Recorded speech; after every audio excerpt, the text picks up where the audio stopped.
رزق اللہ کی ذات دے رہی ہے. اور رزق ہر اس چیز کو کہتے ہیں جو اللہ کی نعمتیں انسان کو اللہ نے دی ہوئی ہیں، اس کو رزق کہتے ہیں. ہم تو عام طور پہ رزق کہتے ہیں کہ کسی کے پاس پیسے زیادہ آ جائیں یا کسی کے ساتھ کھانے پینے کی چیزیں اچھی ہوں، وہ رزق ہے. ہر چیز، علم اگر کسی کو اللہ نے دیا ہے وہ رزق ہے. اولاد کسی نے اللہ نے کسی کو دی ہے وہ رزق ہے. صحت کسی نے دی ہے اللہ کو، وہ رزق ہے. ہر وہ چیز جو اللہ کی نعمت ہے جو انسان کو ملی ہوئی ہے، اور اللہ کی نعمتیں بن مانگے انسان کو ملی ہوئی ہیں. یہ اللہ کی مہربانی ہے. جو ہم نے پڑھا تھا نا، الرحمن، جو اس کا نہیں ماننے والا اس کا منکر ہے، یہ نعمتیں اللہ نے دنیا کی اس کو بھی دی ہے. وجہ کیا ہے کہ اس دنیا کی کوئی اہمیت نہیں ہے. اللہ کے ہاں اس دنیا کی کوئی اہمیت نہیں ہے کہ کوئی اس کا ماننے والا ہے یا نہیں ہے. اللہ کے ہاں جو کامیابی انشاءاللہ ہم آگے دیکھیں گے پڑھیں گے، وہ یہ ہے کہ جو آخرت میں دوزخ سے بچ گیا اور جنت میں چلا گیا وہ کامیاب ہے. دنیا میں اس نے جھونپڑی میں گزارا کیا، دنیا میں اس نے بھوکے رہ کے گزارا کیا، یا اللہ نے اس کو بادشاہی دی اپنے کرم سے، اپنے فضل سے، اس کی کوئی اللہ کے ہاں اہمیت نہیں ہے. وَمِمَّا رَزَقْنَا، اور جو رزق ہم نے ان کو دیا ہے، يُنْفِقُونَ، اس کو خرچ کرتے ہیں، اس کو سنبھال کے اپنے پاس نہیں رکھتے، اس کو دوسروں پہ لوٹاتے ہیں. اگر اللہ نے علم دیا ہے، اللہ نے عقل دی ہوئی ہے، اللہ نے دولت دی ہوئی ہے، تو جہاں جہاں اس کی ضرورت ہے، اگر علم دیا ہے تو اس دین کو پھیلانے کے اوپر، اس دین کو اقامت کے اوپر وہ خرچ کرتے ہیں، اپنے وقت کو، اپنے مال کو اور اپنی صحت کو، جو کچھ اللہ نے ان کو رزق دیا ہوتا ہے. تو یہ ہے وہ متقین جو اس کتاب سے ہدایت حاصل کریں گے کہ وہ غیب پہ ایمان رکھتے ہیں. اللہ کی ذات غائب، ہمارے لیے تو نبی کریم صلی اللہ علیہ وآلہ وسلم کی مبارک ذات بھی غائب ہے، ہمارے سامنے تو نہیں ہے، لیکن ایمان ہے ہمارا کہ آپ نے یہ قرآن آپ پہ نازل ہوا اور آپ نے بتایا، اور آپ کی مبارک سنتیں جو ہیں وہ آج بھی زندہ ہیں. والذین، اور وہ لوگ، یؤمنون، جو ایمان لاتے ہیں، بما، اس چیز پر، انزل الیک، جو نازل کیا گیا محمد مصطفیٰ صلی اللہ علیہ وآلہ وسلم کی طرف، یعنی اس قرآن کی طرف، قرآن کی بات ہو رہی ہے. وما انزل من قبلک، اور جو نازل ہوا آپ صلی اللہ علیہ وآلہ وسلم کی مبارک ذات سے پہلے، یعنی وہ لوگ جو غیب پہ ایمان لاتے ہیں، نمازیں قائم کرتے ہیں، اللہ کی دی نعمتوں کو اللہ کے راستے میں خرچ کرتے ہیں، اور ان کا ایمان ہے اس قرآن کے اندر کہ یہ اللہ کی طرف سے آپ صلی اللہ علیہ وآلہ وسلم پہ نازل ہوا ہے. اور اس کے بعد جو اس سے پہلے جتنی بھی کتابیں نازل ہوئی ہیں، جو کچھ اللہ نے تورات، انجیل، زبور، صحائف جو اللہ نے نازل کی ہیں، ان پہ بھی ان کا یقین ہے کہ یہ اللہ کی کتابیں ہیں. وَبِالْآخِرَةِ، اور آخرت کے اوپر. آخرت کون سی ہے؟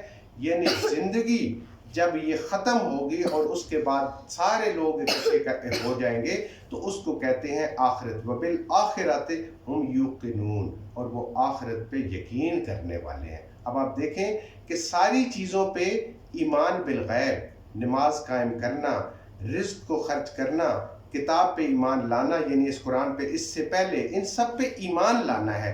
لیکن جب آخرت کی بات آتی ہے تو اللہ کی ذات فرماتی ہے وَبِالْآخِرَةِ هُمْ يُوقِنُونَ، یہ آخرت پہ پورا یقین رکھتے ہیں. آخرت پہ یقین ہوگا تو اس کے بعد انسان کے اعمال جو ہیں وہ بالکل درست ہو جائیں گے کہ ہر عمل کا جس کا انسان سمجھتا ہے کہ وہ جواب دہ ہے، اس نے جواب دینا ہے.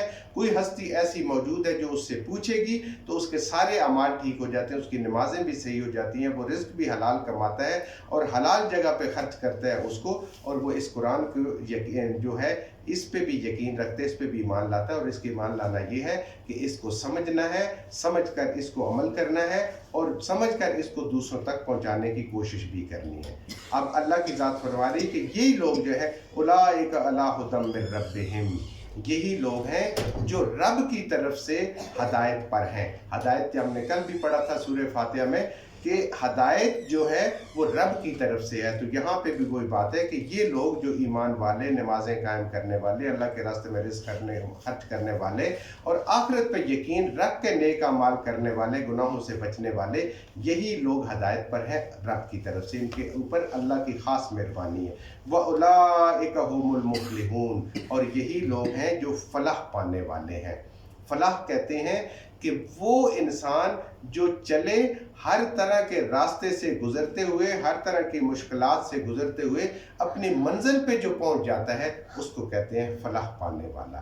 اس کی انشاءاللہ آگے تفصیل آئے گی فلاح کس کو کہتے ہیں، لیکن اس کا جو لفظی معنی ہے فلاح کا وہ یہ ہے کہ سارے راستوں سے گزر کے جب انسان اپنی منزل پہ پہنچ جاتا ہے، راستے میں آندھی بھی آتی ہے، بارش بھی آتے ہیں، جکڑ بھی آتے ہیں، مصیبتیں بھی آتی ہیں، دھوپ گرمی سب سے برداشت کرتے ہوئے وہ اپنی منزل پہ پہنچ جاتا ہے، یہ فلاح پانے والے ہیں۔ تو اس صورت کی بالکل ابتدا میں سب سے پہلے قرآن کا اللہ کی ذات نے تعارف کرایا کہ یہ لا ریب کتاب ہے۔